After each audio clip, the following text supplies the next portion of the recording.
And I want to introduce you to the family lawyer for the family of Shanquella Robinson.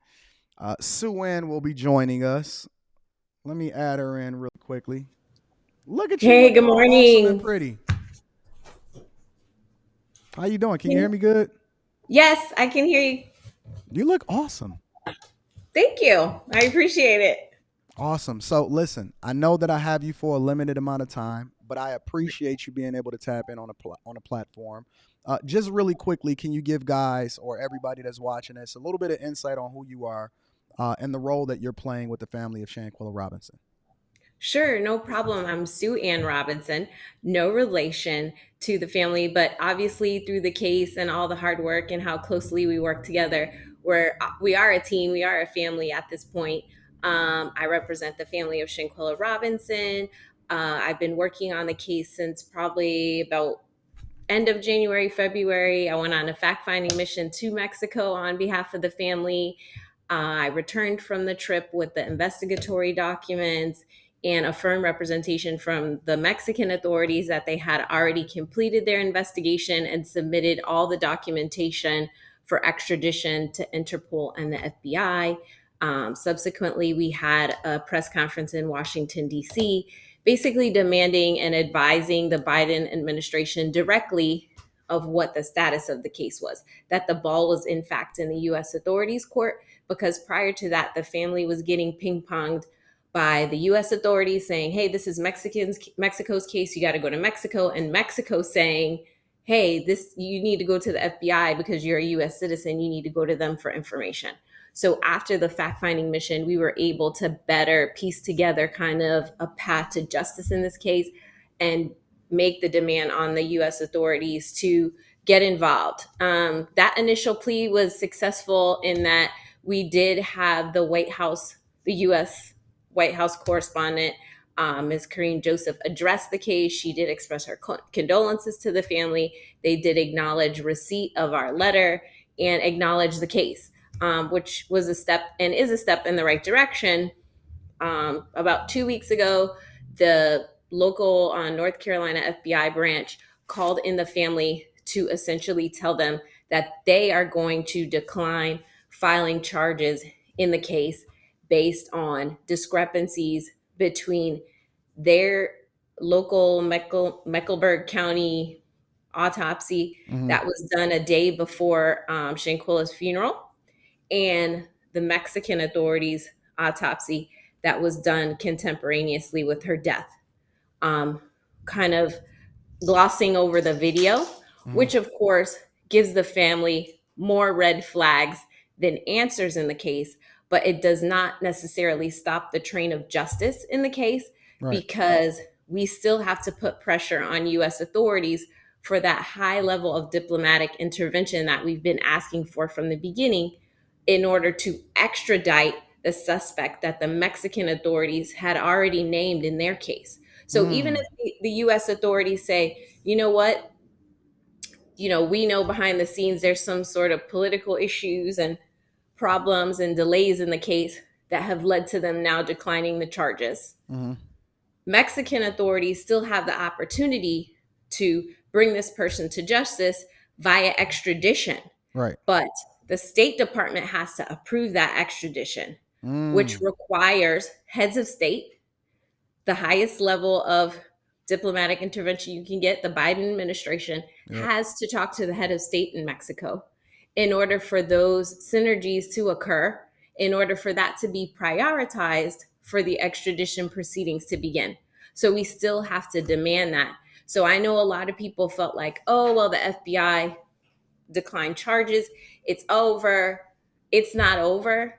We were disappointed, but we weren't deterred. So we're still pushing towards that, Right. which is why we're all standing behind the family on May 19th and going back to DC to Okay. say, listen, You said it's May fine that the, 19th yes, specifically? Okay. May 19th specifically. Um, we will all gather in DC behind the family and rally to say, listen, justice has not been served. That's actually the 200th day since Shanquella's death, and it's actually Malcolm X's birthday. And we Mm. all know the famous quote that Malcolm X said about Black women being the most disrespected and most unprotected. So it's very of note that we're going to DC on this day to demand respect and protection of Shanquella Robinson's rights, even in her death. That's a Friday, right? Yes, it's a Friday. I will be there. Great. We I will really clear appreciate my that. entire schedule in order to be there.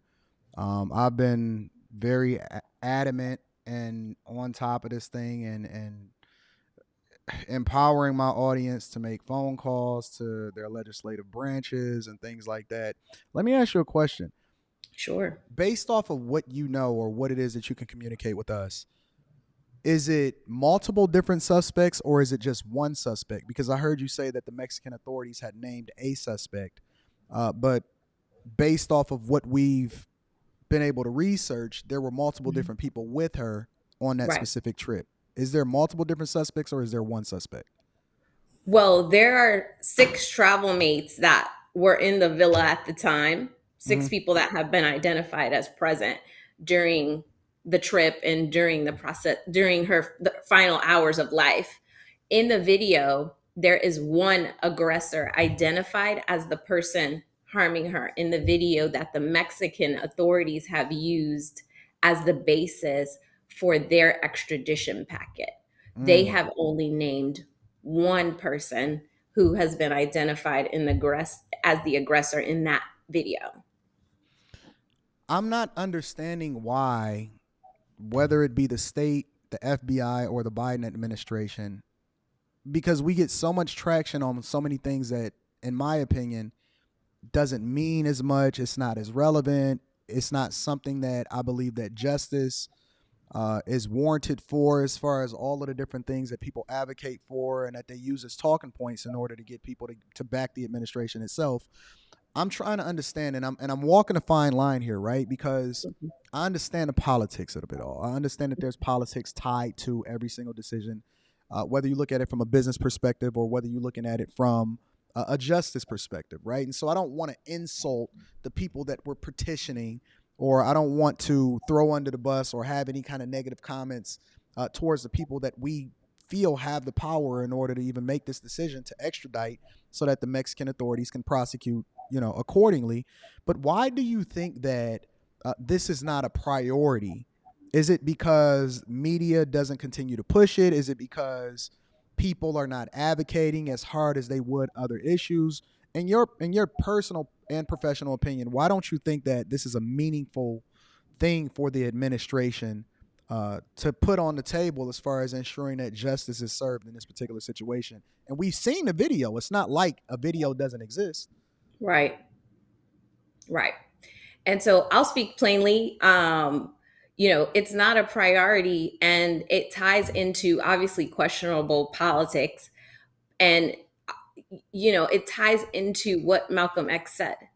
Black women are the most disrespected and unprotected. That was the same chant and rally cry we had to use in Breonna Taylor's case. And we know that that officer that was held accountable is currently now back working for another police force after Mm, he was involved in that. So it's not a priority because it's not a priority because it's not a priority. And that's why myself, Tamika Mallory, Benjamin Crump, Until Freedom, all these organizations are banding together behind this family to say, you know what, it's time for us to be able to stop saying that, for mm, us to use the people's movement, which came from social media, which came from YouTubers and bloggers using their platform to push forward this case in the first place, which is why I'm here. Because right. I recognize that it is the people's movement that brought the case to the forefront, that continues to push the case. And, we appreciate that momentum.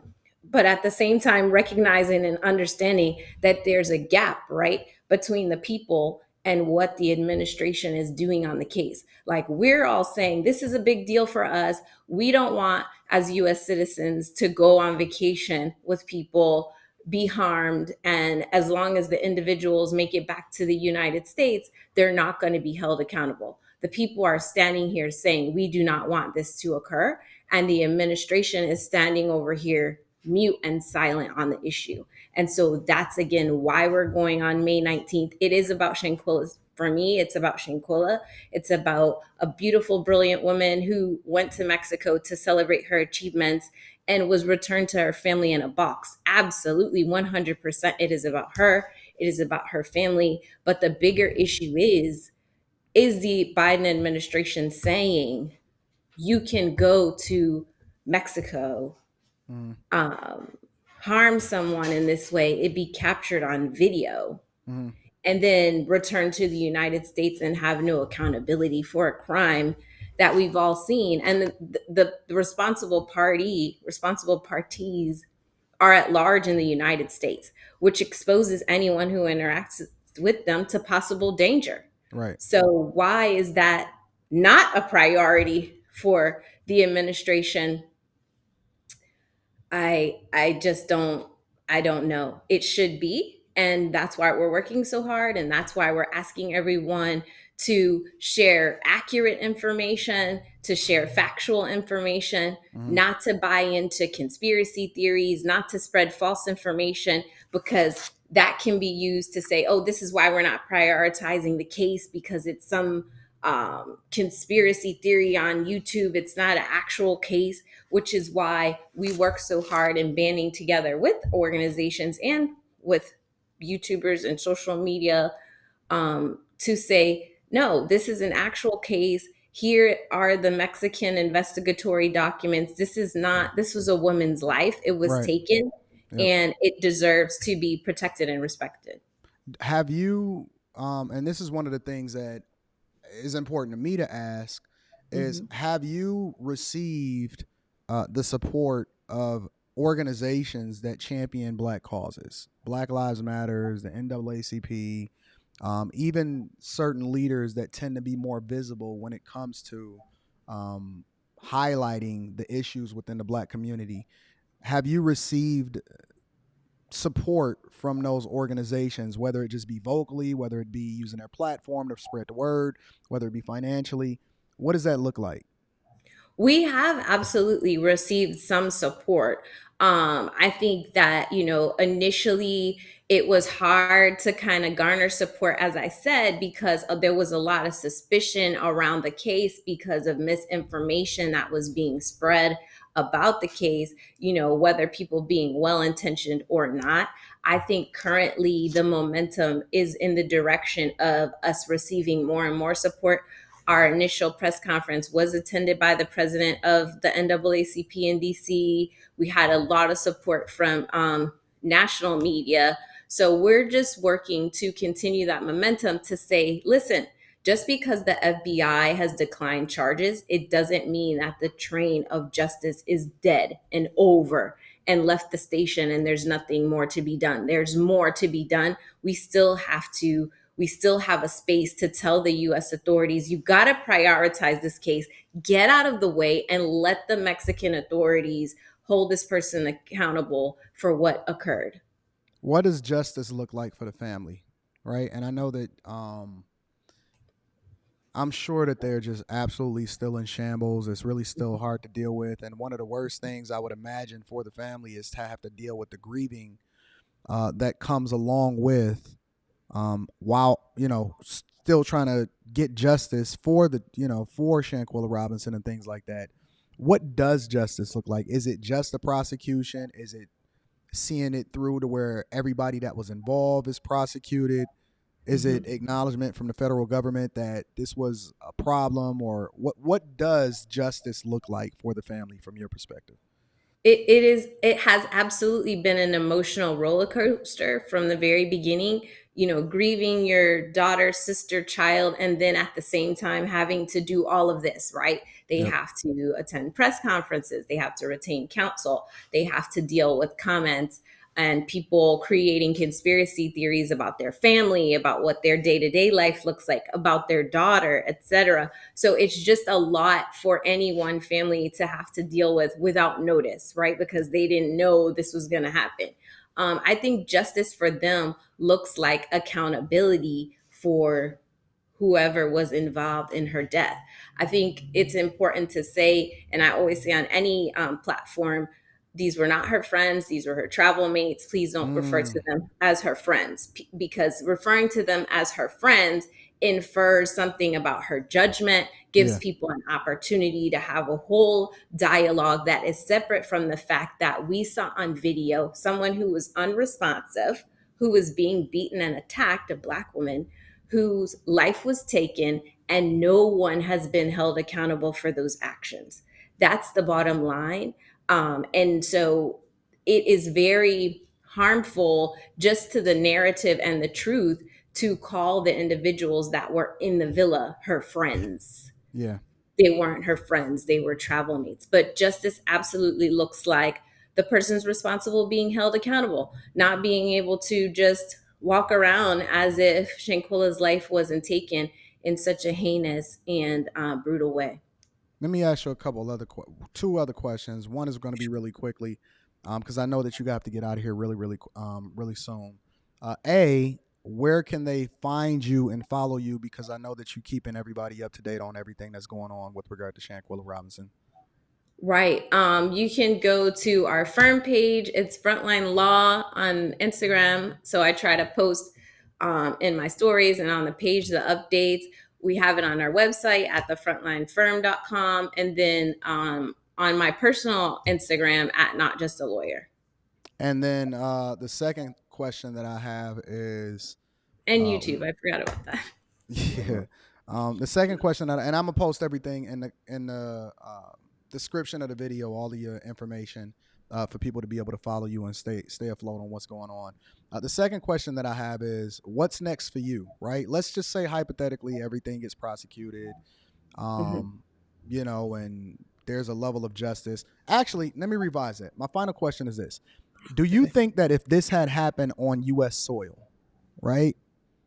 If Okay. this had happened, same video, except for they were on this side of the border, that it would be a different outcome as far as our local authorities or the FBI or whomever it is? Do you think that it would have been a completely different outcome, or do you think that it's just based off of the idea that she was in a different country? It's hard for me to answer that question when I work so hard with Miss Wanda on Ahmaud Arbery's case Mm, or just watching Sandra Bland's case. It's hard for me to answer those questions because these are well, with the exception of Sandra Bland's case, where the facts were captured on video, but we still had to rally and demand justice, right?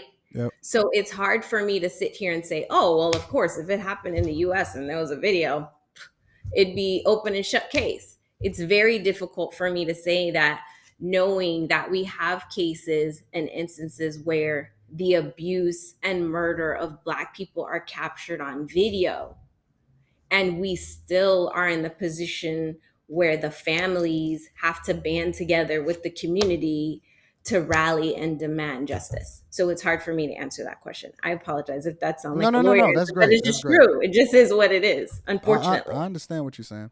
Well, Yeah, listen, I know that we have a hard stop. I really do appreciate you. Hopefully, I can get you back on absolutely. sooner rather than later. I do expect to personally be in DC myself. I'm gonna try to clear my calendar and make sure that that happens Great. on May 19th, and then I'm also going to put all the information for everybody to be able to follow you inside of the description, so they can stay afloat on everything that's occurring. Is there any other thing that you wanted to add into the conversation prior to us getting off the live stream?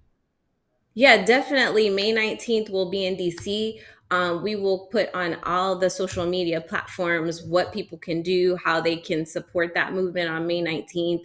We're working on that diligently to have all the information by Friday so people can make their travel arrangements and just make sure they're there to support the family, because it's so important for us to keep saying Shanquella's name, demanding that there's a high level of diplomatic intervention, because there's still steps left to do. There's still work to be done. So we don't want to, just stop supporting this family. There's still work left to be done in this case. Thank you, Sue Ann And I appreciate Robinson. you. You are absolutely awesome, gorgeous, sweet spirit, and I'm very, very delighted that you are the person that is behind the family and supporting the family. And hopefully, we all can support the family by doing our part and showing up and advocating for and standing behind what it is that the family really needs, which is justice. On behalf of Shanquella, thank you for coming up. Thank you. Thank you for having me. Protect Black women.